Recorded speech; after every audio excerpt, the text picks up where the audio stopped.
At that early autumn, Marcus Turner was still getting used to the silence of late afternoons. After years immersed in exhausting journeys as a supervisor at a construction company, he had decided to slow down, spend more time at home, and perhaps, for the first time in a long time, really listen to the light steps of his son in the hallway. The house, modest and furnished with old pieces that told stories better than the photographs on the shelves, was the everyday setting for the small Turner family. Elena, his wife, balanced her routine as an early childhood teacher with an almost devout dedication to the home. And Aidan, only 5 years old, carried in his eyes something that no one could precisely explain, a kind of deep, almost intuitive calm, as if he had been born knowing more than he could express. It was not uncommon for him to interrupt the adults' conversations with remarks that seemed to come from a place older than his little age allowed.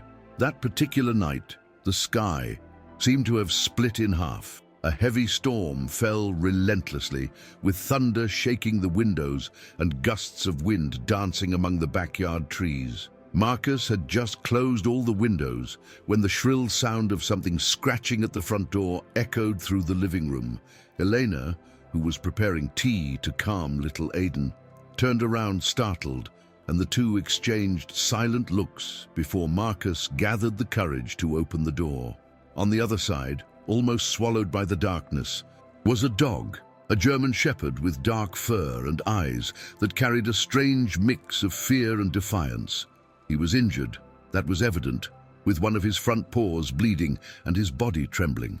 For a moment, no one moved, and it was Aidan, curious, who approached first, as if he already knew the dog from somewhere he couldn't even explain.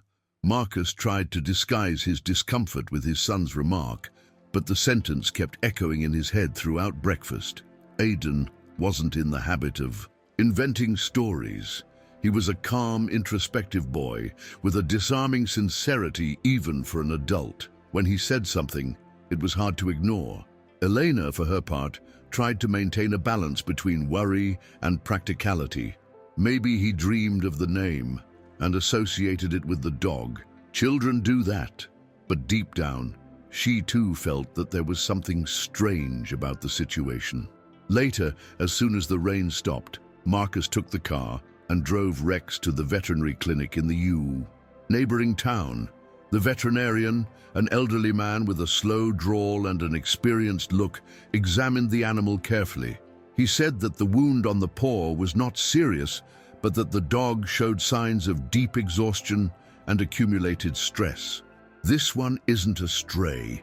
He was trained. You can see it in his behavior. He obeys commands, observes everything in silence.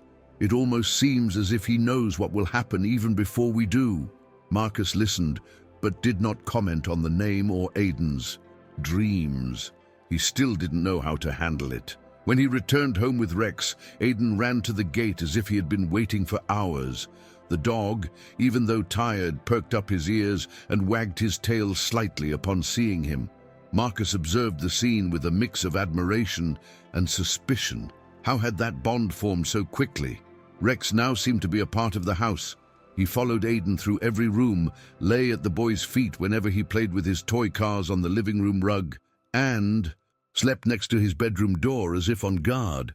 And in the nights that followed, Aidan began to talk more and more about dreams with Rex. He said that the dog showed him images, places, and even sounds, as if leading him to some kind of memory that wasn't his own.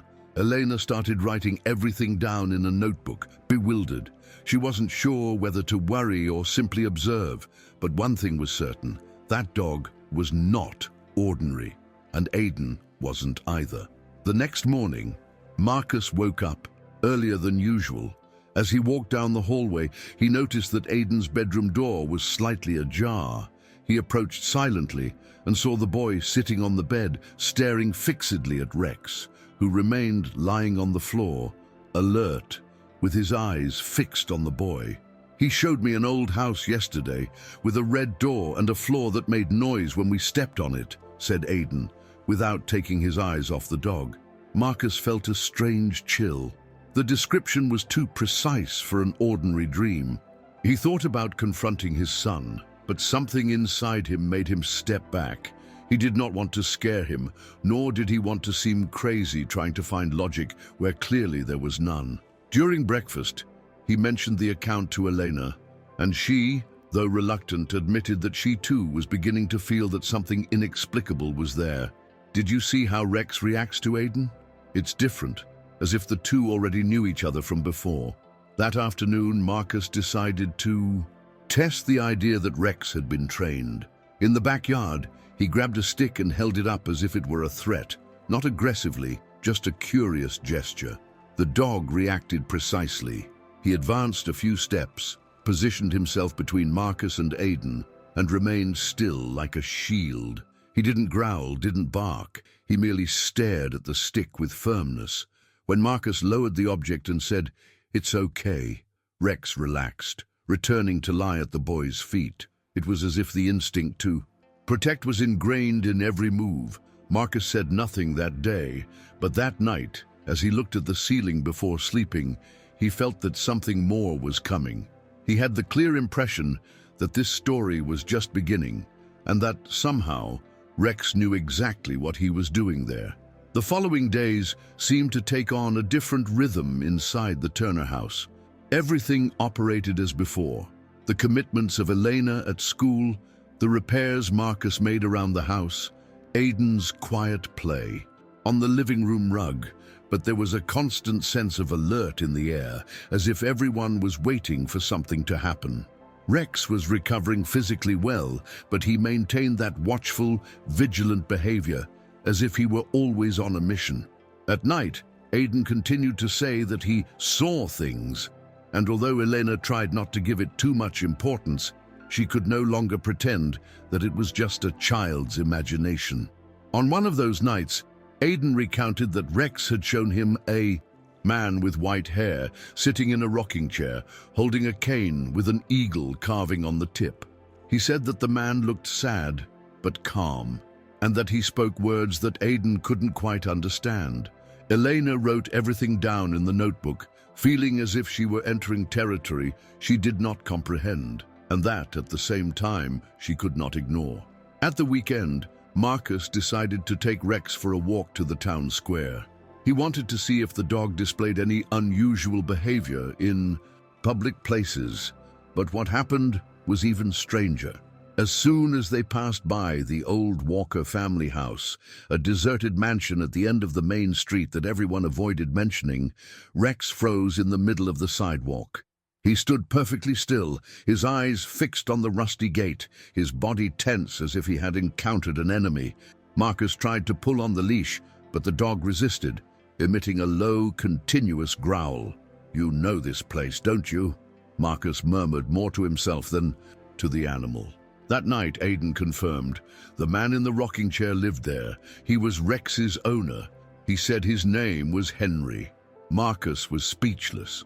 The name Henry had never been mentioned at home. It was impossible for Aiden to have heard that from someone. Even more impossible was the level of detail with which he described this man in the rocking chair. Now he said that he wore shirts with embroidered pockets and always carried a small old radio on his lap, playing sad but beautiful songs. Elena tried to rationalize. Maybe he heard that name on the street or at school. Children pick up information and turn it into dreams. But even she didn't really believe it. That night was different. Rex didn't want to sleep. He spent hours roaming around the house, going from the front door to the back, sniffing every corner as if he sensed something that the humans could not perceive. Marcus even considered taking the dog to the vet again, but Aiden was direct. He said, "Someone is looking for him, a man who wants to know what he knows." The next morning, the confirmation came in a disconcerting way. A stranger appeared at the Turner house's door, saying he was from the city hall and asking generic questions about the neighborhood. But Marcus, who had always been good at observing people, noticed something odd. The man avoided looking directly into anyone's eyes, was dressed too neatly for someone from the public sector, and seemed more interested in observing the house than really asking questions. When Rex appeared at the door, the man froze for a second. He recovered, thanked quickly, and left. But the damage was already done. Rex was on alert. He spent the rest of the day agitated, attentive to any unusual movement. At night, Aiden had another dream. He said that the man in the rocking chair appeared again, saying that that other man was dangerous and that he wanted something hidden under the old house. Marcus no longer knew what to think. The story had exceeded any logical limit, but at the same time, everything made sense in a disturbing way. The next day, he decided to research more about Henry Walker. He went to the town library and requested access to the old residence archives.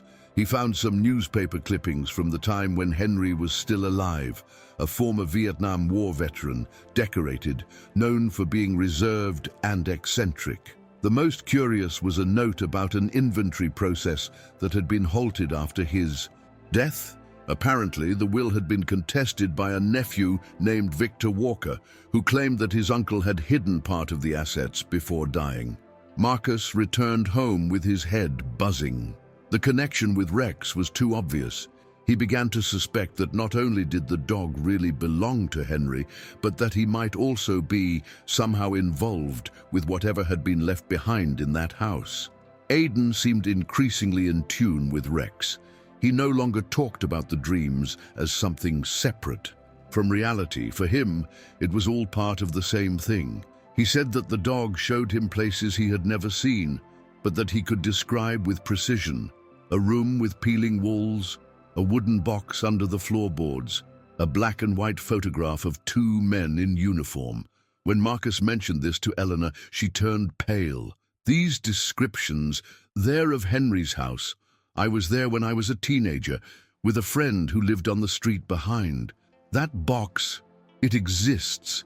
It was hidden under a loose panel in the corner of the room. The silence that fell between them was heavy. For the first time, Elena did not try to rationalize. For the first time, she too believed that all this was far from a coincidence. That night, Marcus couldn't sleep. He tossed and turned in bed, trying to understand what his family's role was in such an absurd yet frightening plot. He got up before dawn, made coffee, and sat at the table with the notebook where Elena had been writing Aiden's accounts.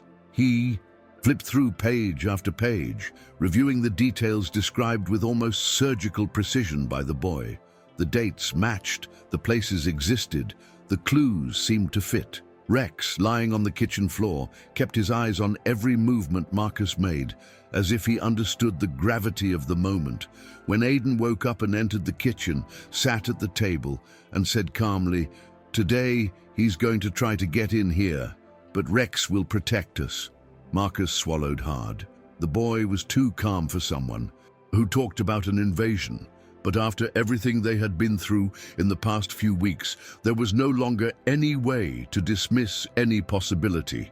The warning came in the late afternoon. Marcus was fixing an outlet on the porch when he saw a dark car park a few meters away. The same man who had appeared pretending to be from City Hall got out of the vehicle and, this time, didn't bother to hide his identity. He walked toward the gate with firm steps, as if he already knew exactly where he was going. Marcus went to him, blocking the way. "May I help you?" he asked, trying to keep his voice steady. The man smiled, but it was a cold, almost mocking smile. "I just came to visit the house where my uncle used to come. I heard that a certain dog had shown up here, an old friend of mine." Marcus didn't answer. Rex emerged behind him, as if he had sensed the tone of the conversation, and growled softly, baring his teeth. The man stepped back, but kept his gaze fixed on the animal. "I see. He's still in good shape, but be careful. Not everything he carries is just loyalty. Sometimes it's a burden too heavy." After that visit, Marcus was certain that man was Victor Walker. There was no doubt anymore. It was obvious that he was looking for something that Henry had left behind, and Rex, somehow, was the key. That night, the tension inside the house was almost palpable. Marcus locked all the doors and windows, Eleanor slept with her cell phone by the bed, and Rex did not leave Aiden's side for a single second. The boy slept peacefully, as if he knew that the dog was enough protection. Meanwhile, Marcus and Elena exchanged silent looks, as if they carried a fear they didn't know where to put. Around 2 in the morning, the noise came. A sharp snap at the back gate, followed by quick footsteps. Rex leaped up as if he had been waiting, and Marcus ran to the kitchen, adrenaline exploding in his chest, and saw the shadow of someone trying to force the lock on the back door. There was no time to think. Rex charged with force, barking fiercely, striking the door with his front paws. Outside, the intruder backed off, and his footsteps disappeared as quickly as they had appeared. The next day, Marcus went to the police station and filed a report, though he knew little could be done without evidence. He recounted only the basics, that a man had tried to break into his house and that he believed it was a relative of the old owner of the abandoned house. He didn't mention Rex, nor Aiden, nor the dreams. The officer who attended him seemed uninterested, and the conversation ended with a simple, "We'll investigate." When he returned home, he found Aiden sitting on the sofa with the notebook open on his lap. "He'll come back, Dad. But Grandpa Henry said we're already close. Only 2 more steps remain." Marcus knelt before his son, trying to hide the lump in his throat. He didn't know what the boy meant by that, but he knew he could no longer ignore it. It was time to act. Marcus decided he could no longer just react. He needed to understand what Rex knew, and above all, what Henry had left behind. With Elena and Aiden by his side, he organized a simple but direct plan. They would go to Henry's old house during the day, discreetly, and try to find any trace of what Aiden had been describing in his dreams. Elena hesitated at first, fearing that something might go wrong, but eventually agreed. The next morning, Marcus packed a backpack with basic tools, flashlights and gloves, while Elena took charge of keeping Aiden entertained so that the boy wouldn't feel pressured or scared. Even so, he seemed to know everything. Before leaving, he walked over to Rex, crouched down and said, "Show us where it is, okay?" And the dog, as if understanding perfectly, wagged his tail once and headed for the door, ready to guide the way.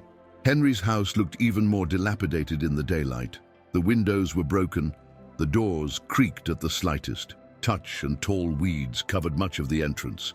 But Rex walked ahead confidently, as if recognizing every inch of that place. Inside, the smell of mold and old wood filled the air, and the silence was almost oppressive. Aiden pointed directly to a room at the back. "It's here." He said it was here. Marcus shone his flashlight on the floor and began to tap carefully on the loose boards until he found one that made a different sound from the others. When he removed it, he found exactly what the boy had described days earlier: a small wooden box, aged by time, with a rusty metal latch. Inside, there was a stack of papers, some old photographs, and a sealed envelope with the name Victor handwritten on it. No one said a word. Aiden just looked at Rex and whispered, "This is what he wanted to protect." Back at home, Marcus and Elena spent hours examining the contents of the box. The photographs showed Henry in different phases of his military life, with fellow soldiers in uniform, at bases in Vietnam, and even with a young dog that, with alert eyes and fur marked by a dark patch on its forehead, seemed to be Rex himself as a puppy. But what caught their attention most were the documents. Among them were military reports with confidential ratings, Henry's handwritten notes on operations that apparently had never been disclosed, and maps marked with codes that Marcus did not understand. The envelope addressed to Victor was sealed, but Elena was firm. "We need to know what's inside." Upon opening it, they found a blunt and bitter letter. In it, Henry accused Victor of trying to steal his inheritance even before his death, and stated that he had left evidence of his crimes guarded, documents that, should anything happen, were meant to fall into the right hands. According to the letter, Rex had been trained to protect that information until the very end. Marcus felt the weight of the situation in his hands. It was no longer just about protecting his family or understanding Aiden's dreams. Now there were real, dangerous secrets capable of attracting much more than a greedy nephew. The letter made it clear that Henry knew the risks he was taking and that Rex had not ended up in the Turner house by chance. Aidan, with his unusual sensitivity, was the bridge that allowed everything to be understood. While Elena copied the most relevant documents and hid the originals in a safe place, Marcus did something he had been reluctant to do. He called an old acquaintance from his army days, someone he knew still had contacts in the intelligence sector. "I need someone I can trust. This is more serious than it seems, and it involves things I never imagined living through again." Marcus's contact was named Alvaro, a former intelligence officer who now lived away from military life, but still maintained discreet connections with influential people. Their meeting took place at a remote gas station in the late afternoon, as if it were a scene out of an old film.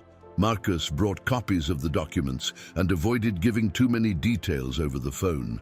When he handed the material to Alvaro, the man flipped through the pages with a look mixing surprise and unease. "Do you have any idea what you have in your hands?" he asked, lowering his voice. Marcus only nodded.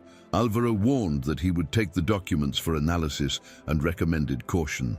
"If that guy already tried to break into your house once, he will try again, and now he knows that you found something." Before leaving, Alvaro looked at Marcus seriously. "Protect the boy. If that dog came to you like this, it wasn't by accident." That night, while Elena put Aidan to bed, Marcus sat on the sofa with Rex at his feet, watching the dog as if trying to decipher all that was still unspoken. The dog maintained an alert posture, but his eyes seemed tired. It was clear that his mission was not simple, and perhaps had already lasted longer than he himself could endure. Marcus ran his hand over the dog's thick fur and whispered, "Thank you, my friend." For the first time, Rex rested his head on Marcus's lap and closed his eyes in a gesture of trust and surrender. When Aidan returned to the living room with sleepy eyes, he sat next to his father and said, almost whispering, "Today he's going to try to get in, but Rex will protect us." Marcus swallowed hard. The boy was too calm for someone talking about an invasion.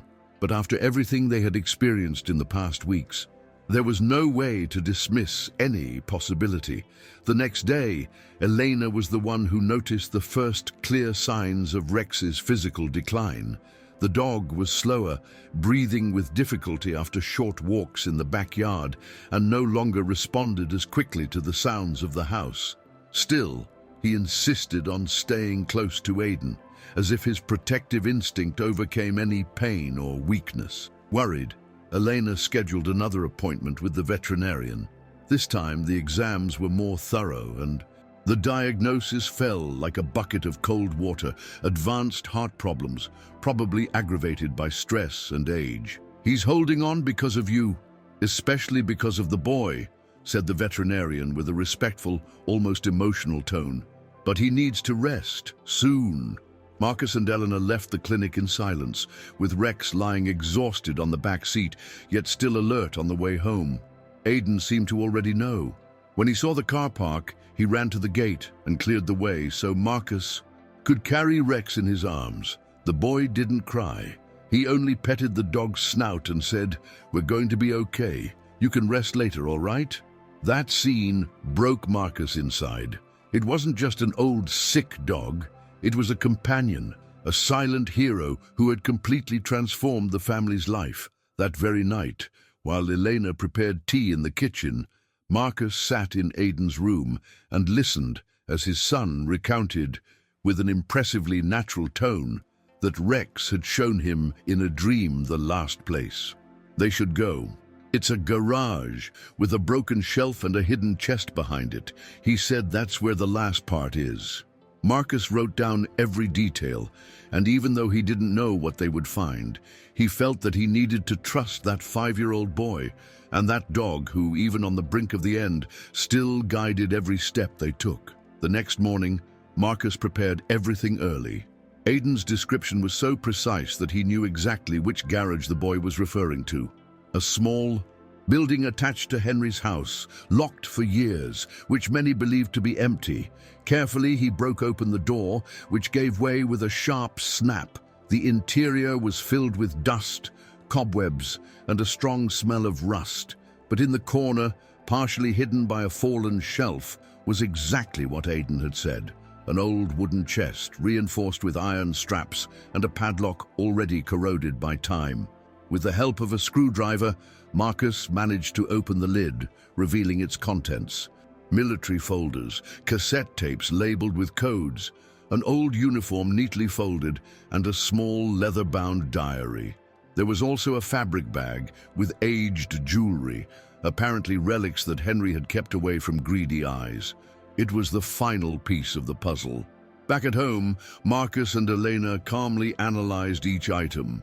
Henry's diary was almost an emotional testament, a personal account of the pain he carried after the war, of the comrades he lost, of his disillusionment with the world around him. On one of the last pages, there was a letter addressed to whoever finds this one day. Henry wrote about his mistrust of Victor, about the fear that the documents might fall into the wrong hands, and about the decision to entrust Rex with the silent guarding of all that. He said, "Rex always understood more than any human. If he comes to you, it's because you will also understand." Elena cried when she finished reading. Aidan, sitting on the floor next to Rex, simply smiled tenderly and said, "He knew we'd find it." At that moment, everything seemed to make sense, as if the dog, the boy, and that old soldier were connected by something that transcended time and logic. In the following days, Marcus handed over the documents and tapes to Alvaro, who promised to handle everything securely. According to him, some of the materials had significant historical value and could reopen old investigations within the military sector. But for Marcus, the most important part had already been done. Henry's story was protected and the integrity of his memory had been restored. Victor, on the other hand, wasn't as lucky. Alvaro warned that after cross-referencing the information found with classified records, it became clear that the nephew had forged documents and been illegally moving assets in recent years. The complaint was formalized, and a few weeks later, Victor was arrested preventively. When the news arrived, Marcus felt a silent, almost melancholic relief. It was the end of a threat, but also the closing of a cycle that had left deep marks. Despite the victory, the Turner house carried a silent sadness. Rex was increasingly debilitated. He could no longer climb the stairs or follow Aidan around the house. He spent most of his time lying down, his breathing slow and his gaze distant. Still, whenever the boy approached, he tried to get up, as if to say that he was still there, even if only for a little while. One afternoon, Aidan sat next to the dog and, with tearful eyes, said, "He showed me the sky today. He said he'll go there soon, but that he will keep everything safe here." Marcus heard that from the doorway and couldn't hold back his tears. He knew that moment was near, but he didn't want to admit it. Rex had become more than just a protector. He was part of the family, an invisible bond that had transformed everyone's life. And now, realizing that this bond was beginning to unravel, everyone seemed to move more slowly, as if wanting to prolong every moment by his side. That night, the silence of the house felt even denser. No television on, no sound coming from the street. Only the ticking of the living room clock and the measured breathing of Rex, who slept on the rug next to the fireplace. Marcus and Elena sat on the sofa, holding hands, exchanging few words. Both knew what was coming, but neither wanted to be the first to speak. Aidan, for his part, slept with an unusual calm. It was as if, in his innocent wisdom, he had already made peace with the idea of farewell. Shortly after midnight, Rex got up with difficulty and went to the boys' room. Marcus followed in silence, watching every slow, hesitant step. The dog lay at the foot of the bed, rested his head on the blankets, and let out a deep sigh, almost relieved. Aidan didn't even stir, but murmured in his sleep, "Good night, Rex." And then, as if knowing it was the last time, the dog closed his eyes and never opened them again. The next morning, the house awoke in absolute silence. Marcus was the first to notice. He touched Rex's body carefully and felt the cold that was beginning to set in. Elena came shortly after and, upon seeing the scene, covered her mouth, trying to hold back her sobs. Aidan woke up a little later, walked to his friend's body, knelt beside him, and with a maturity unexpected of a 5-year-old said only, "He finished his mission." It was a hard day. Marcus buried Rex in the backyard under the tree where the dog liked to lie on late. Afternoons, they held a small ceremony with few words and much silence, but none of them felt empty. The pain of loss was there, yes, but there was also a deep gratitude. Rex had changed everything, and in some way no one could explain. He was still there. In the following days, Rex's absence was felt in every corner of the house. The routine, once adjusted to the silent rhythm of the dog, now felt off, empty in small details. The hairless rug, the water bowl in the kitchen corner that no one had the courage to put away, the space next to Aiden's bed that remained empty, as if he would still return to take his place. Elena tried to resume her tasks more lightly, but she often found herself looking at the door, waiting to hear those slow steps that would no longer come. Marcus threw himself into pending repair projects, perhaps in an attempt to occupy his mind and contain the silent grief that consumed him. Aiden, however, seemed to be the only one who understood it all with serenity. There was no crisis, nor questions like, why did he leave? Only a calm beyond his age, as if Rex's presence had left something more than just longing, a quiet security, a subtle understanding that some departures are also forms of care. It was on one of those overcast afternoons that something unexpected happened. Elena had gone out to handle issues at the school, and Marcus was on the porch, sanding an old picture frame. Aiden, playing in the backyard, interrupted his activity and ran to his father, smiling. "Dad, look who's here!" Marcus looked up slowly, thinking it was just another game. But then he saw it, a small, awkward German Shepherd puppy standing at the gate's entrance, staring fixedly into the house. He had dark fur, slightly floppy ears, and a curious, almost familiar look. Marcus stopped what he was doing and approached slowly. The puppy did not retreat. Aiden, with a sparkle in his eyes that he hadn't seen since Rex's death, knelt down and petted the animal, naturally, as if they were old friends. "His name is Hero," said the boy without hesitation. Marcus stood still for a few seconds, trying to absorb what he had just heard. Hero. The name came out of Aiden's mouth with the same spontaneous conviction as when he had named Rex weeks earlier. He looked at the puppy and felt something strange, a sensation of déjà vu, as if that little animal carried some memory that wasn't yet completely clear. Elena arrived shortly after, and when she saw the scene, she let out an emotional laugh mixed with surprise. "Where did this little one come from?" she asked, kneeling down to pet the puppy. No one knew. No neighbor reported a missing dog, and the animal looked clean, well-fed, as if it had been guided there with a purpose. And it was in that detail that the realization began to dawn on Marcus. This was not a coincidence. It was a continuation. It was a cycle repeating, or rather, renewing. In the following days, Hero adapted to the house with an unsettling ease. He quickly learned the basic commands, followed Aiden everywhere, and slept exactly in the same spot where Rex used to rest. It was as if every step, every gesture, every behavior was a reincarnated memory. Aiden, of course, noticed that before any adult did. "He also dreams about me, Dad, but it's different now. He doesn't show the past. He shows what is going to happen." Marcus, who had previously hesitated to believe his son's visions, now had no more barriers. He had seen too much, lived too much, felt too much to doubt. Elena began writing again in the notebook, this time with a new section, Conversations with Hero.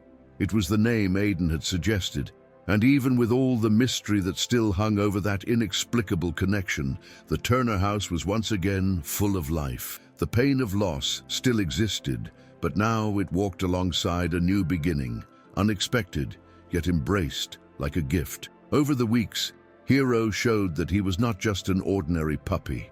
Although he still had that clumsy energy of a young dog, there was something in his behavior that reminded everyone of Rex's sobriety. He was curious, yes, but also observant beyond his age. Sometimes he would stand still in front of the door for minutes, alert to some distant sound that even Marcus couldn't hear. Other times, he would enter Aiden's room for no apparent reason, lie next to the boy, and remain motionless, as if he were there for a specific reason, almost as if he knew when the boy needed company. Marcus and Elena began to notice these patterns more closely. It wasn't just the attachment of a puppy to its owner, it was deeper. It was as if, in some way, Rex's protective soul had found a way to remain, even if in another body, with another rhythm, but with the same purpose. Aiden, for his part, seemed to grow faster since Hero's arrival, not in body, but in perception.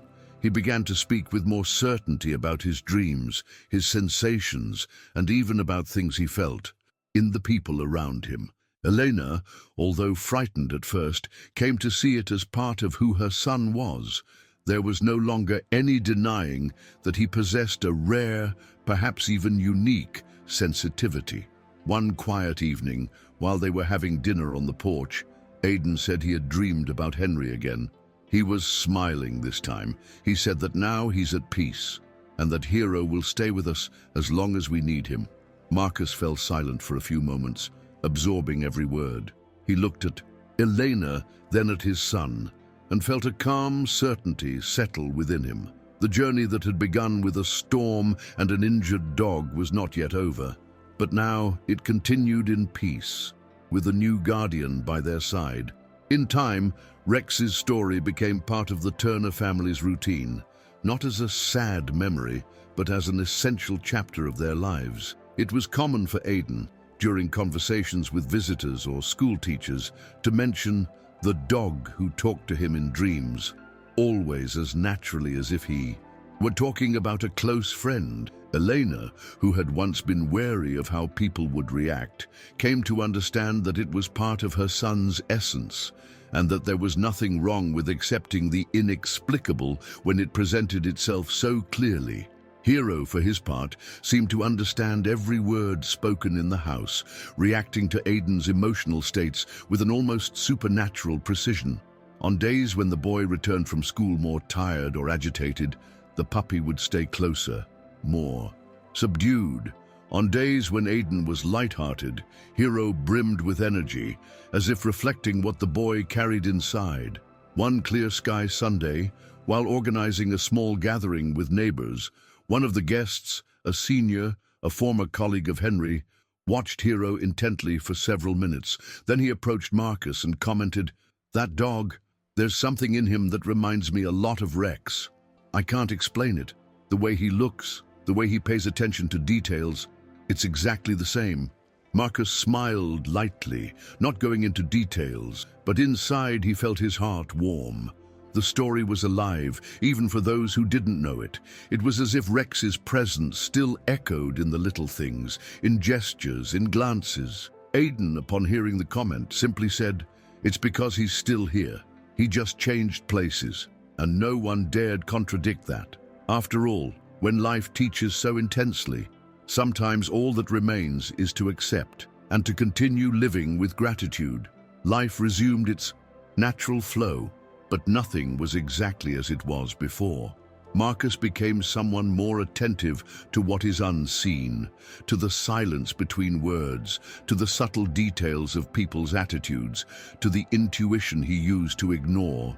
It was inevitable. After everything they had lived through with Rex, he understood that there are things that logic cannot reach, but that are real nonetheless. Elena, for her part, plunged into new projects at the school, developing activities that explored children's emotional sensitivity, inspired by her own experience with Aiden. She realized that many little ones, like her son, had different ways of feeling the world, and that the role of adults was to welcome that, not force them into a mold. Hero watched over it all. He was almost a silent shadow of the family, present at every important moment, as if he knew when it was necessary to be close. Aiden, now almost 6 years old, seemed more centered than ever. There was no arrogance or strangeness in his precocious maturity, only a serenity hard to find even in adults.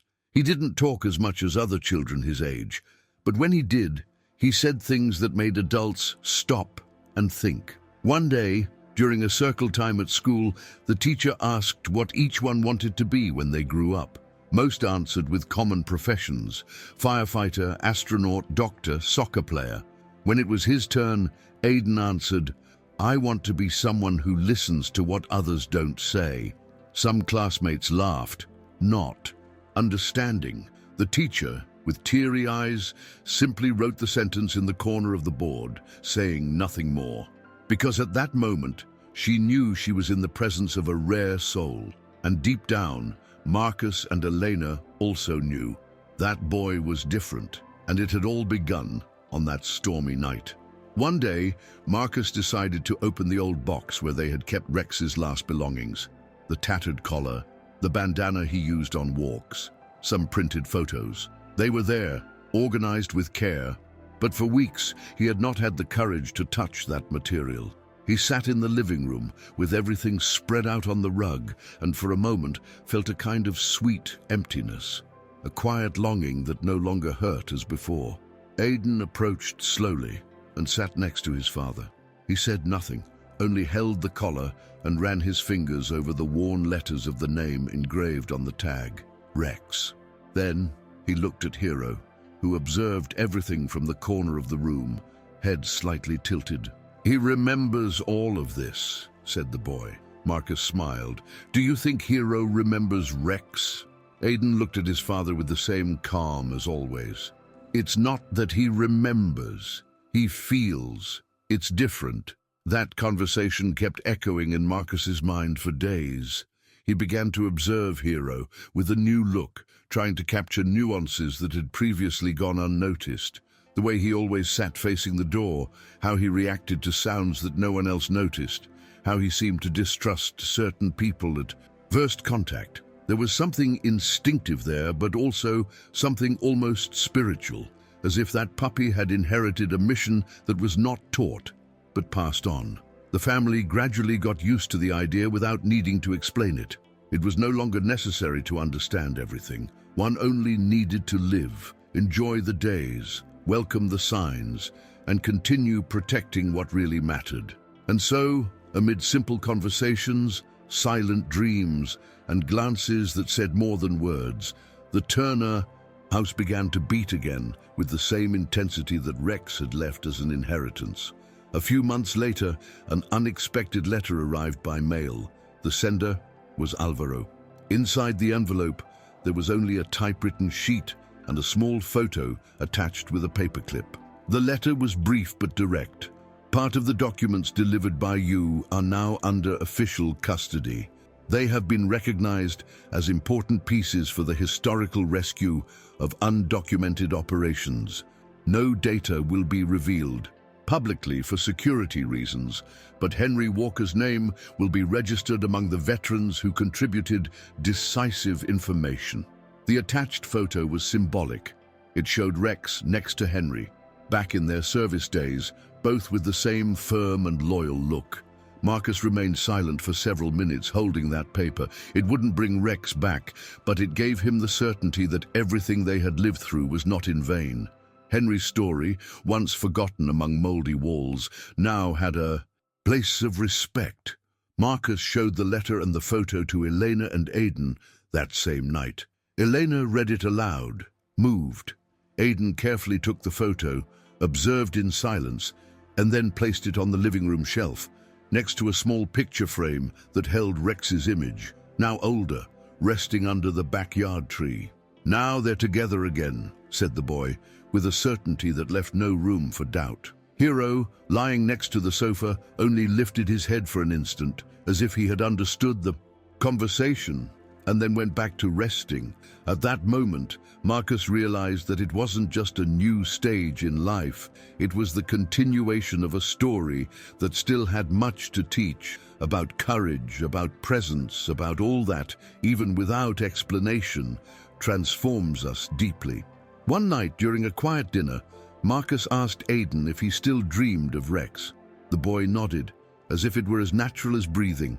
"But now he appears less. He said he doesn't need to be here all the time anymore. Now it's my turn to teach." Marcus was pensive at that response. It was surprising how Aidan seemed to assume a silent responsibility from such a young age, as if he understood that carrying the memory of someone is a way to continue what was built. Elena, listening attentively, held her son's hand tenderly. It wasn't easy raising such a sensitive boy in a fast-paced world, but in that moment she knew, without any doubt, that they were doing everything the best way possible. The following week, Marcus decided to write the story of everything they had lived through. He took the notebook that Elena had started months earlier and, page by page, filled in the spaces with memories, dates, sensations, doubts, and certainties. He wanted to have it recorded, not just for Aidan, but so that one day anyone could understand what really happened. He didn't expect to publish or display it, but there was something almost therapeutic about putting it all on paper. Hero was always nearby during the writing, sometimes lying at his feet, sometimes watching through the window, as if he too wanted to ensure that everything was being told in the right way. The story was not about mystery or the supernatural. It was about bonds, about trust, about the capacity some beings have to cross our lives with a force as silent as it is transformative. And Marcus knew, as he wrote each line, that Rex would be there forever, between one comma and another, between one memory and the next page. The story, written by Marcus, eventually became a small family ritual. On weekends, he would read passages aloud for Elena and Aidan, who listened intently, adding details, correcting dates, recalling small forgotten moments. Hero always lay beside them, as if he were listening too.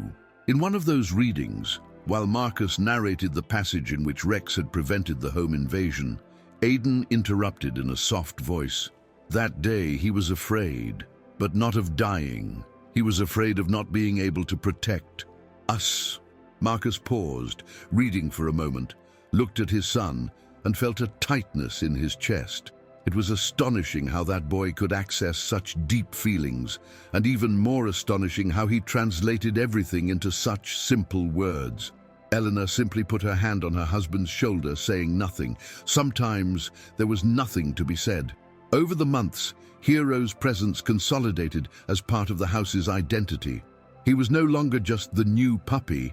He was a family member, and, curiously, even as he grew quickly, Hero maintained subtle traits that reminded everyone of Rex. The way he looked when someone approached the house, the way he would lie with his head on his front paws whenever Aidan was focused on something. It was as if the essence of Rex had, in some way, found fertile ground to bloom again in that new body. One day, while Hero watched Aidan play in the garden, Marcus approached and whispered, "You're doing well, boy." The dog turned his head and looked at him for a few seconds with an expression that seemed to understand everything. And Marcus, in that moment, felt something he hadn't felt in a long time. Peace. A peace that didn't come from the absence of problems, but from the certainty that despite everything, they were exactly where they were meant to be. With Aidan's birthday approaching, Marcus and Elena decided to do something special. It wasn't a grand party, but something intimate among close friends and family, with details carefully thought out.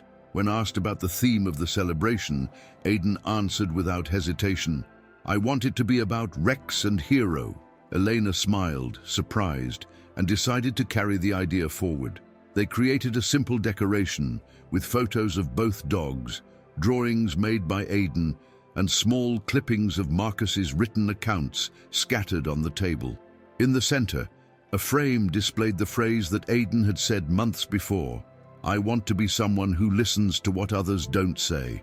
The event was simple but full of meaning. Many guests were moved upon hearing parts of the story they hadn't known. And Hero, of course, roamed the backyard as if he understood that that day was also a celebration of him. The continuity, the presence, the silent affection that now filled that home. During the party, one of the guests, a friend of Elena's, a veterinarian, watched Hero closely. "There's something rare about this dog. It's not just obedience, it's sensitivity," he commented, while patting the animal's back. He picks up on everything around him, as if he reads the atmosphere. Marcus listened with a lump in his throat. It was reassuring to realize that even without knowing the full story, others also noticed what had become clear to the family. The connection between Hero and Aiden was more than an emotional bond. It was a silent link, inexplicable, but absolutely real. That night, after the party ended, Aiden sat on the sofa, still with eyes shining with happiness, and said, "Today, Rex appeared in my dreams just to say he was proud of us." And somehow everyone there felt it was true, because there are things we don't need to see to know they're real. After the birthday, the family's routine returned to its usual quiet pace. But something had changed, a nearly imperceptible feeling, as if the house were lighter, more whole. Marcus noticed it in the small details, in Elena's spontaneous smiles while preparing breakfast, in Aiden's more frequent laughter while playing. With Hero, in moments of silence that no longer felt empty but welcoming, and more than that, he noticed within himself a silent transformation. He was no longer the same pragmatic man, guided only by logic and routine. He had begun to listen more, feel more, and perceive things with a different depth. It was as if Rex had not only protected his house, but also rebuilt the inner foundations of everyone there. Hero, growing more mature by the day, began exhibiting behaviors that even surprised the most skeptical visitors.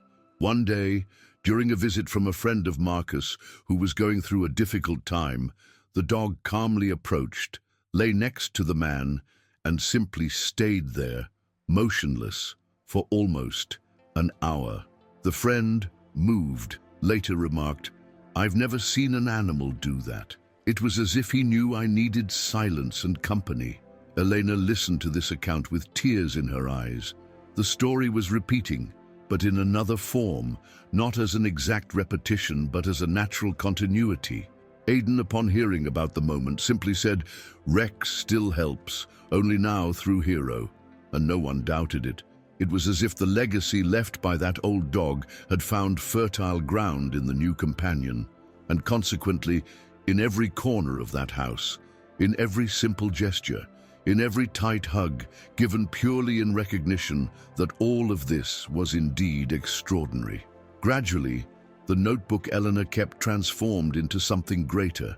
It was no longer just a record of Aiden's dreams or silent conversations with Rex and Hero. It became a family diary, a sincere reflection of everyday life, of lessons learned, of the small things that once went unnoticed. Elena began to write almost every day, and Aiden, now learning to form his first written sentences, started contributing with small passages. Sometimes they were simple sentences like, "Today, Hero got mad at the mailman, but only because he smelled like a cat." Other times, they were such deep entries that Elena was moved, reading them again. Once, the boy wrote, "I feel that when I'm sad, Hero gets sad too, so I try to be happy, so he can be happy with me." That, more than anything, showed how sincere and transformative that bond was. In time, the story began to spread discreetly throughout the neighborhood. Some people heard parts of what had happened with Rex and asked curiously. Others came just to observe Hero, as if they sensed that there was something special about that animal. Marcus, at first, avoided talking too much. Not out of fear, but out of respect for what they had lived. But eventually he realized that sharing that story was also a way to honor Rex and everything he represented. It was then that he and Elena decided to do something symbolic. They placed a small plaque in the garden next to the tree where Rex was buried. The plaque simply read, "Here rest courage and loyalty, yet his presence lives in every step we take." It was simple, but full of truth, and whoever passed by, even without knowing the full story, felt that there was something different about that house, something that time could not erase. With the arrival of autumn, the Turner house gained new hues. Dry leaves scattered around the backyard, quieter afternoons, mornings filled with the smell of fresh coffee and blankets on the porch chairs. It was Marcus's favorite season, and he found himself appreciating these details with a longer, more thoughtful gaze than before. Hero, now grown, maintained his protective posture, but with a lightness that set him apart from Rex. He was more playful, more affectionate with strangers, yet still firm and alert when he sensed something out of place. And Aiden continued growing with that silent sensitivity that marked his personality. Now, writing with more fluency, he began compiling his own notebook, where he recorded drawings, short stories, and the dreams he still had about Rex. Even after we wake up, there are things that keep living inside us, he once wrote, pointing to his chest. On one especially cold night, Marcus found Aiden on the porch, wrapped in a blanket, gazing at the sky. He sat next to him in silence for a while, respecting the moment. Then he asked, "What are you thinking about, son?" Aiden paused a few seconds before answering, "I'm thinking that there are things we don't see but feel, like when the wind blows and you know it came from far away." Marcus smiled at his son's unique way of seeing the world. It wasn't a common thought for a 6-year-old, but he had also stopped trying to understand everything. It was better just to accompany, learn, and embrace. Hero, lying at the foot of the chair, lifted his head and looked at the two with that ever-attentive expression. And in that moment, Marcus knew he was living one of life's most precious moments. Simple, silent, yet full of meaning. A few weeks later, Aiden's school organized a special activity, an exhibition where each child had to present something important about their life. Most brought toys, favorite books, or family travel photos. Aiden asked to bring the notebook with the accounts about Rex and Hero. Elena hesitated at first, worried about the judgment of other parents and teachers, but decided to trust her son's instinct. On the day of the presentation, Aiden stood in front of the class, notebook in hand, and began to tell, in an enchantingly simple way, the story of the dog who protected dreams. He didn't use fancy words or try to impress. He simply recounted what he felt, as if he were talking with friends about something true. And as he spoke, Hero, sitting next to the teacher, watched everything in silence. At the end of the presentation, there was a long silence, followed by sincere applause, not for the spectacle, but for the truth in that narrative. After the activity, several parents and teachers approached Elena to praise Aiden's sensitivity. Some said they were moved. Others admitted they had never stopped to think about how animals could be so emotionally present in a child's life. But one comment in particular struck Elena. One of the mothers came up with teary eyes and said, "Your son reminded me of the dog I had in my childhood. He too seemed to understand everything, and I never felt that kind of connection again until I heard what Aiden told." Elena smiled, moved. That reaffirmed what they had known for a long time. Their story was not just about a dog and a child. It was about bonds that cannot be explained but only felt, and about how these connections have the power to touch even those who have not lived through it directly. That night, back at home, Elena recounted to Marcus everything that had happened at the school presentation. She spoke about the comments from parents, about the impact of the story, about how much Aiden's account had touched people who didn't even really know him. Marcus listened in silence, with that discreet smile that only appeared when he felt truly proud. Later, he went to his son's room, where the boy was already asleep, and sat by the bed for a few minutes. He watched Hero lying at the boy's feet, breathing calmly, and thought about how that journey had transformed all of them. It was impossible to imagine life without that cycle, and even more impossible was not wondering what might have happened if, on that stormy night, he had simply closed the door. The thought sent a shiver through him. Sometimes the greatest encounters in life come disguised as accidents or as silent pleas for help. The next day, Aiden woke up cheerful. He said he had another dream with Rex, but this time there was no warning, no missions, no enigmatic words, just a peaceful walk through a flowery field. with Hero running by his side and Henry watching everything from a distance, seated in the same rocking chair as always. "I think it was just to say that everything is all right now," he explained with a calm smile. Marcus felt that this softly closed a cycle, almost poetically, even if Aidan didn't even notice the symbolism. It wasn't a goodbye, but a serene farewell, a nod from someone who had fulfilled his role and could now rest. From that day on, the entries in the notebook began to change. Fewer dreams with messages, more descriptions of everyday life, small reflections, and short phrases. It was as if Rex, even absent, had left something in each of them. And now, with Hero by their side, it was time to move on.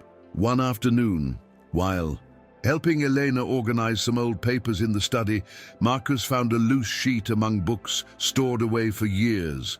It was a letter, apparently written by Henry, which wasn't in the original box, nor among the documents delivered to Alvaro. The paper was yellowed and folded, as if it had been forgotten by accident. Upon opening it, Marcus read every line carefully. Henry described in direct words the pain of carrying secrets that could not be told, but he also spoke of the hope that one day, someone with attentive eyes and a steady heart would find meaning in it all. The letter ended with a phrase that remained etched in Marcus's mind. "Some missions are not about war, but about care, and some battles can only be won in silence."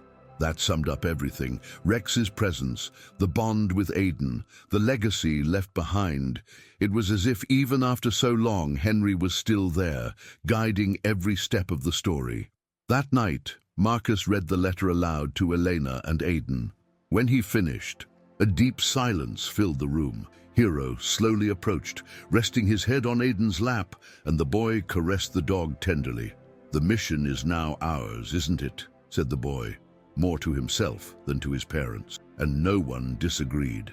The mission now was to live attentively, to protect one another, to keep alive the memory of everything they had learned from Rex, and to continue embracing the subtle signs that life would still bring.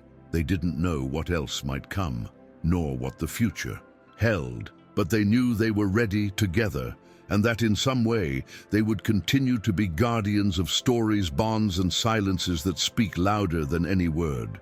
Over time, Hero became known throughout the neighborhood, not as just any dog, but as an animal who understood things, as some of the older neighbors said. Whenever someone went through a difficult moment, it was common to see Hero approach, sit down next to them, or simply watch from a distance, as if offering company without asking for anything in return. Marcus and Elena realized that, unintentionally, their house had become a welcoming place for many people. Neighbors would come by to chat, share doubts, ask for advice, and often it wasn't even about the conversation itself. It was about the atmosphere, the silent presence of Hero, the ever-attentive look of Aidan, who over time had become an emotional reference within the small circle of people around them. The Turner home, once ordinary, had transformed into a space of refuge, care, and listening. Aidan, now 6 years old, seemed increasingly aware of his role in the world. He didn't see himself as someone special or different, but he showed a rare empathy, a kind of sensitivity that went beyond his age. He began helping classmates who were sad, listening to adults without interrupting, offering simple advice that left even the older ones speechless. One day, when he saw a friend crying because he had lost his grandfather, Aidan simply said, "When we miss someone a lot, it means that their presence was too beautiful to pass by without leaving a mark." The teacher who heard the phrase was moved. Marcus and Elena, upon hearing it, were no longer surprised. They knew that that way of seeing the world didn't come out of nowhere. It was the fruit of the path they had walked together, of living with Rex, of Hero's arrival, and of everything they had experienced together. It was, simply, the result of the silent love that had filled that house since the first stormy night. On a quiet Saturday morning, Marcus decided to do something he had been postponing for months: visit Henry's grave. It was something he had always thought he would do at some point. But time kept passing, events piled up, and the visit was postponed. Aidan insisted on going along, and Hero, of course, accompanied them. The cemetery was simple, surrounded by tall, ancient trees, and Henry's grave was covered with dry leaves and small wildflowers growing at random.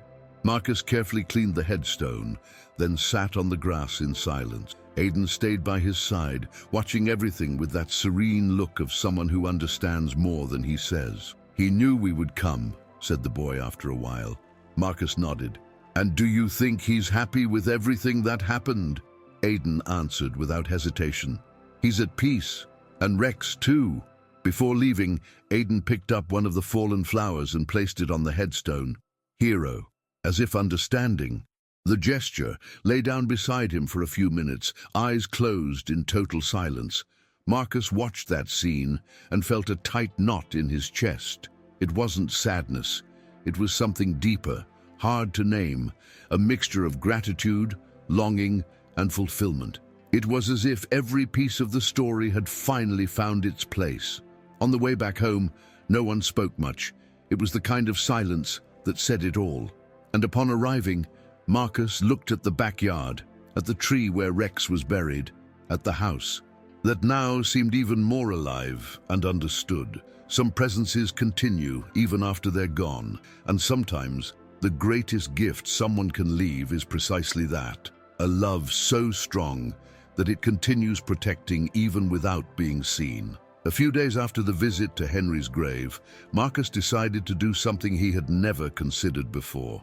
Write a thank you letter, not to someone specific, but as a way of putting into words everything that still lived inside him. He sat at the porch table with a blank sheet and a simple pen and began, "Rex, wherever you are, thank you." The letter flowed as if he were speaking to an old friend. He wrote about the fears he felt before everything happened, about how he had learned to listen more, feel more, and trust more. He spoke about Aidan, about Elena, about Hero, and about how that journey had transformed him from a practical man into someone more whole. When he finished, he folded the sheet carefully and kept it in the notebook where Elena had been recording everything from the beginning. It wasn't meant to be read by anyone, but it needed to exist. It was a silent but necessary closure. That same night, Aidan appeared in the parents' room with a drawing in his hands. "I did it today. It's the last one I'm going to do of Rex." Marcus and Elena watched closely. It was a simple scene, but full of meaning. Rex, Hero, and Henry were together, walking through a flowery field, just as Aidan had described weeks earlier. In the lower corner of the paper, the boy wrote, "They're still here, even when they don't appear." Elena fought back tears. Marcus hugged his son tightly. That paper was more than a child's drawing. It was a portrait of what true bonds leave behind: presence, learning, protection. And in that moment, the three understood that despite the farewells, no story truly ends when it is lived with love. It only continues in another form, more subtle, more silent, yet still deeply alive. Over time, Aidan began to keep the old drawings in a wooden box that Marcus had restored especially for him. It was like a small personal archive where the most important memories of that phase were stored, a phase that, although recent, already seemed like a lifetime ago. The boy named the box "Things Rex Taught Me," and inside he kept not only drawings, but also small notes, random phrases, dried leaves from the backyard, even a stone he had picked up on the day they buried the dog. It was his way of keeping everything alive. Elena, watching this, realized that her son wasn't just remembering, he was nurturing, keeping the memory alive, not out of attachment, but out of gratitude. It was beautiful to see. Marcus felt the same each time he saw his son carefully opening the box, as if handling an invisible treasure that only he truly knew the value of. One afternoon, while they were organizing the living room cupboards, Elena found one of the first notes made in the notebook from the days when everything still seemed inexplicable. It was a simple sentence written by her. "I don't know if we should believe, but maybe that's what the world is asking for. that we believe a little more in what we don't see." She read it aloud, and Marcus, who was beside her, smiled with that nostalgic air of someone who knows that something important was lived there. "We believed, didn't we?" he said. Elena nodded, and it was true. Despite all the doubts, fears, and insecurities, the Turner family had believed. They had believed in the signs, in the dreams, in the invisible bond between a boy and a dog that appeared during a storm. And that changed everything.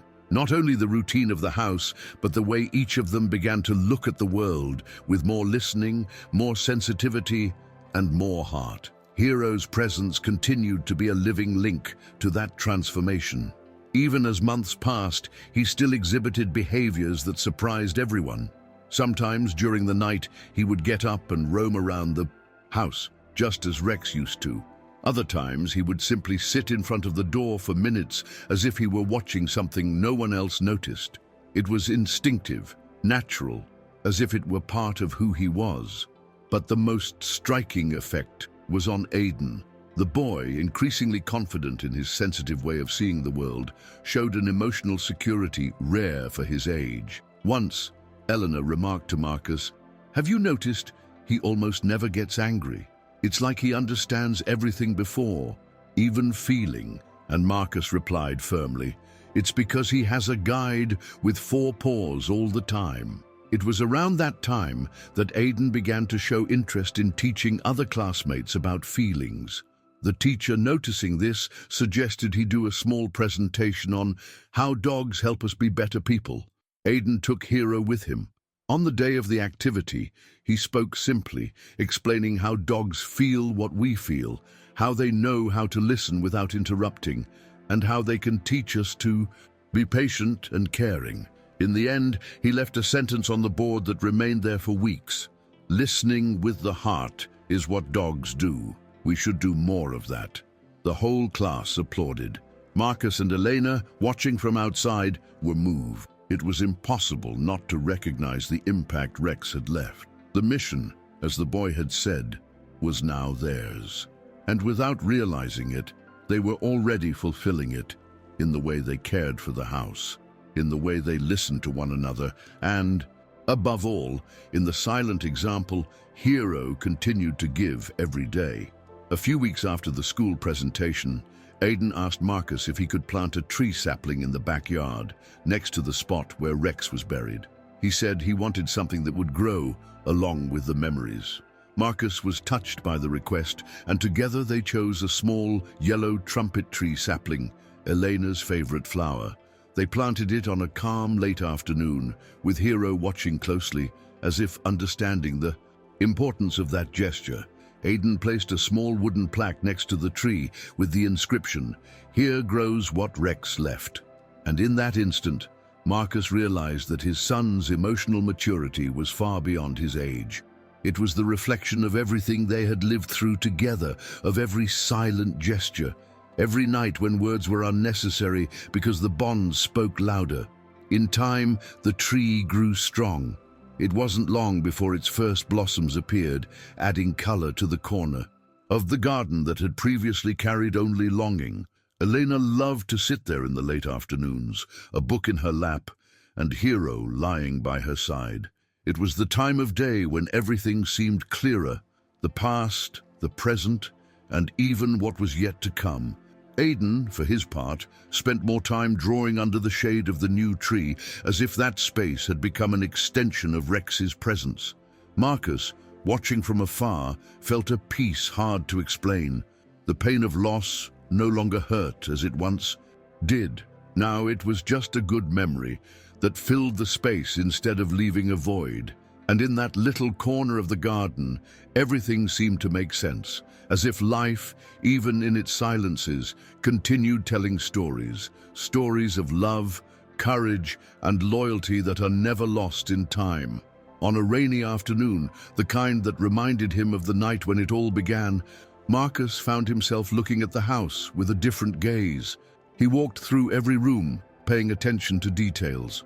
Aiden's drawings pinned to the refrigerator, the nearly completed notebook of accounts, the toys scattered on the living room rug, and Hero lying in the same spot where Rex used to be.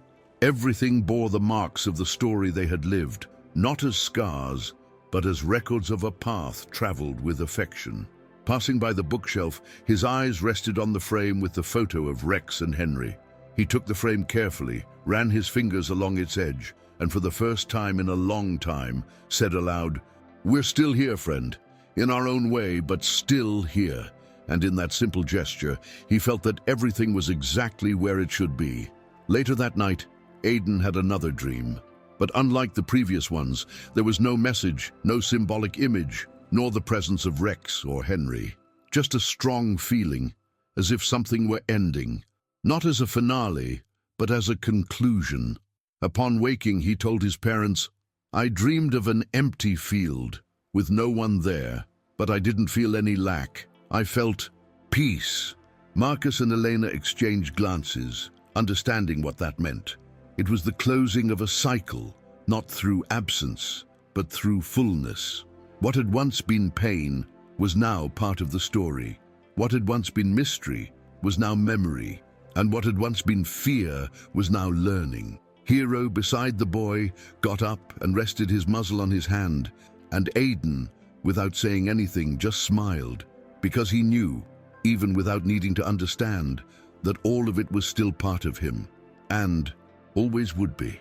As the months passed, the Turner family's story continued to be written, not in extraordinary accounts, but in the small gestures of everyday life. Hero grew strong, maintaining that attentive posture and that unbreakable bond with Aidan. The tree planted in the backyard now provided enough shade for Eleanor's reading afternoons and the quiet conversations between father and son. Aidan's notebook eventually received a new handmade cover crafted by him at school, with the title he chose, "The Dog Who Spoke with the Heart." And that summed it all up, because in the end, it wasn't the dreams, the documents, or the mysteries that made the story so remarkable. It was the silent, constant, and loyal love that manifested through a dog who appeared injured during a storm and never left their hearts.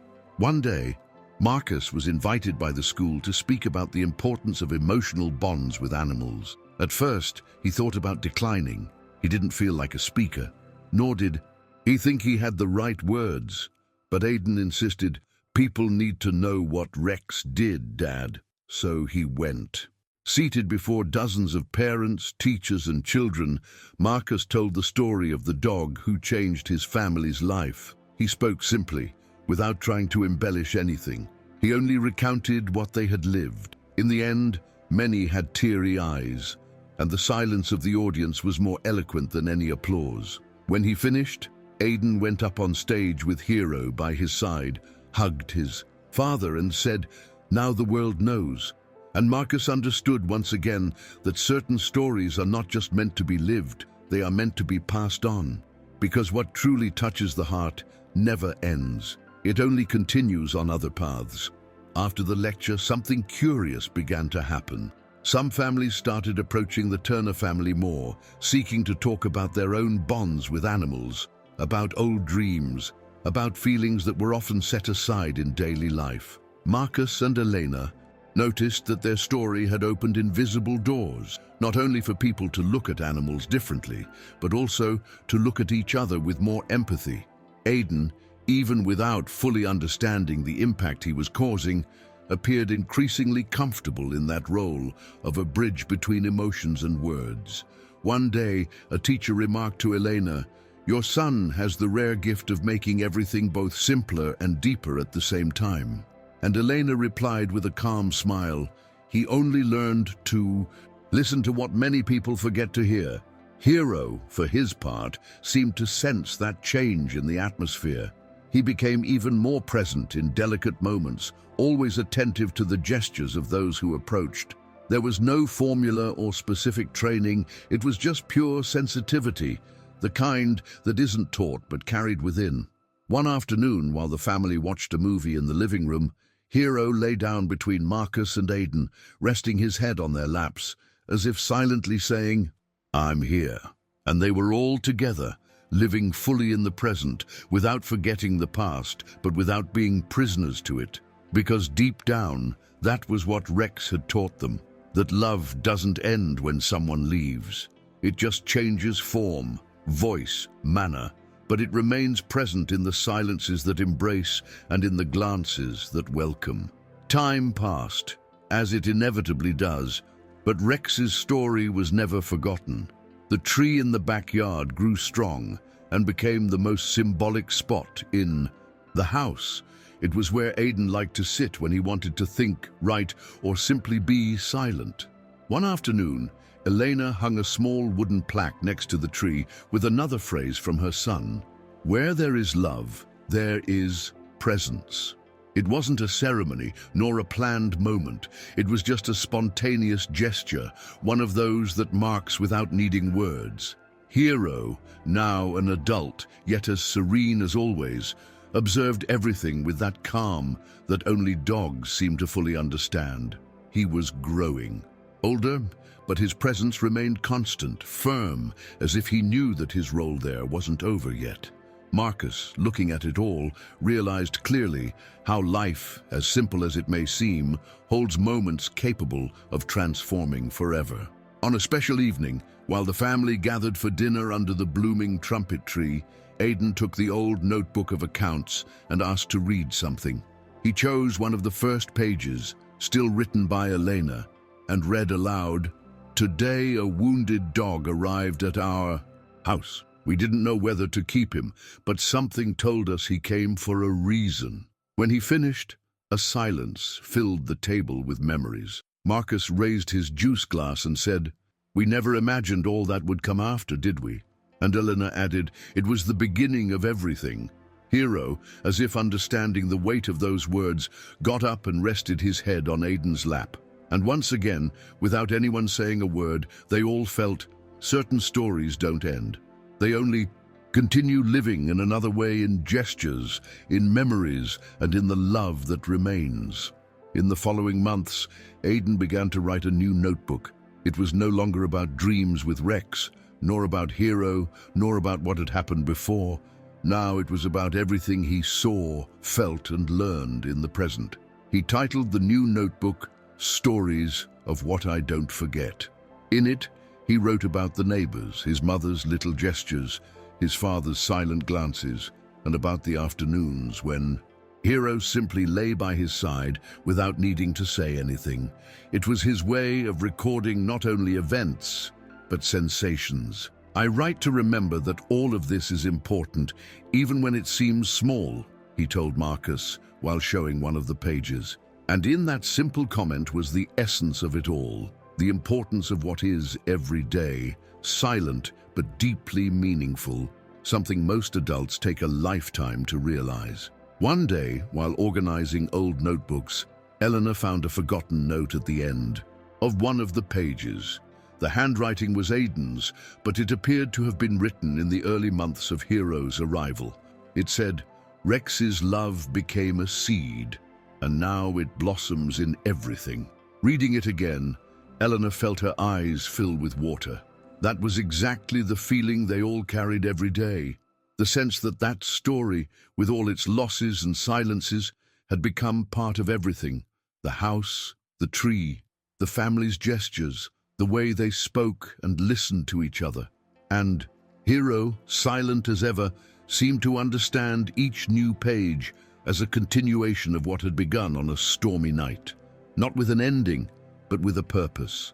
A cycle that renews, transforms, and remains, even when time insists on moving on. On a spring morning, while Aiden watered the backyard tree, Marcus watched him from the porch, feeling a silent, indescribable pride. The boy spoke to the tree as if it understood, as if it were a living part of the story he carried within him. Hero, lying close by, simply watched, attentive as he had since he was a puppy. Elena arrived with 2 cups of tea and sat beside Marcus, watching the scene in silence. "Have you noticed that he's grown differently from other boys?" she said softly. Marcus nodded. He grew up listening to what no one else said, and the two remained there, just looking, understanding, feeling.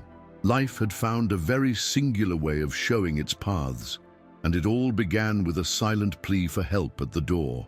Nothing seemed ordinary anymore since then, and at the same time, everything was incredibly real. Later that same day, Aidan entered the living room with a sheet of paper in his hand. He had written another passage for his new notebook. He sat between his parents and read aloud, "We don't need to understand everything to know that something is true. Sometimes you just need to feel and trust." Marcus looked at Elena, and the two smiled. The sentence seemed like the perfect ending to everything they had lived, as if Aidan were able to translate with a child's simplicity what the adult world often complicates. Hero, as always, rested his head on the boy's lap, reaffirming with his silent presence that even without words, he understood it all. And once again, the story was confirmed. True bonds can't be explained. They only remain firm in daily gestures, in welcoming silences, and in the love that goes on even when everything seems to have ended. Sometime later, on a quiet morning, Aidan found an envelope left on his desk with his name written in handwriting. Upon opening it, he saw that it was a letter written by Marcus. It wasn't long, but it carried everything a father would want to leave for his son. If one day you wonder why your story was different, remember it was because you knew how to listen where no one else did. You were a guide, even while so small. You were strength, even being sensitive. And Rex only showed the way. The rest, you built yourself. Aidan read slowly, with Hero by his side, and carefully kept the letter in his notebook. It was yet another piece of what he called a life with meaning. And in that instant, even so young, he understood. Not every inheritance is made of things. Some are made of feelings that continue to guide, even after everything seems to have passed. At the end of that afternoon, under the orange sky, the family gathered once again in the backyard. They sat around the tree, as was customary, each with a cup of tea or juice in hand, and remained in silence. Aidan petted Hero, who was now an adult, serene and loyal. Marcus looked at it all and felt a calm, complete contentment. He thought of everything they had lived through, the stormy night, the fear, the discoveries, the losses, and the reunions. And finally he said, "I think what Rex taught us is that true love never leaves. It just changes form." Elena nodded lightly, and Aidan, looking at the sky, added, "And sometimes it comes back to remind us who we are." In that small, flower-filled backyard home, the story had not ended. Not because it had come to a conclusion, but because it was already part of everything. In the days that followed, the family's routine continued, but there was something different in the air, a feeling of a mission accomplished, of lasting peace, that each part of that journey had left real marks on every family member. Aidan's notebook, now almost complete, was a faithful portrait of that journey. Pages full of feelings, lessons, memories, and silent gestures that formed the invisible fabric of their story. Hero stayed by their side, a faithful companion, now an inseparable part of that narrative which began by chance, or perhaps was never by chance at all. Marcus and Elena began to live with more presence, more listening, more love. And Aidan, even at such a young age, carried a maturity beyond his years. Not because he was forced to grow up, but because he learned early on that everything true takes root. And there, in that home full of life and welcoming silence, everything blossomed. And so, the story of the wounded dog that appeared amid a storm was not just about revealed secrets, hidden documents, or mysteries of the past. It was about transformation, about how the unexpected can heal, about how love, even when it arrives in silence, is capable of teaching what no words can reach. Rex left, but his mission never ended. It only multiplied. In Aidan, in Hero, in the tree that grew strong in the backyard, in the way the family began to look at each other and live, and above all, in the certainty that when a bond is true, it needs no explanation, only presence. And there, in that simple house where it all began with a silent plea for help at the door, there was now something much greater, a home filled with meaning, built with courage, love, and listening. Enjoyed the video? Please like, subscribe, share, and hit the notification bell to stay updated.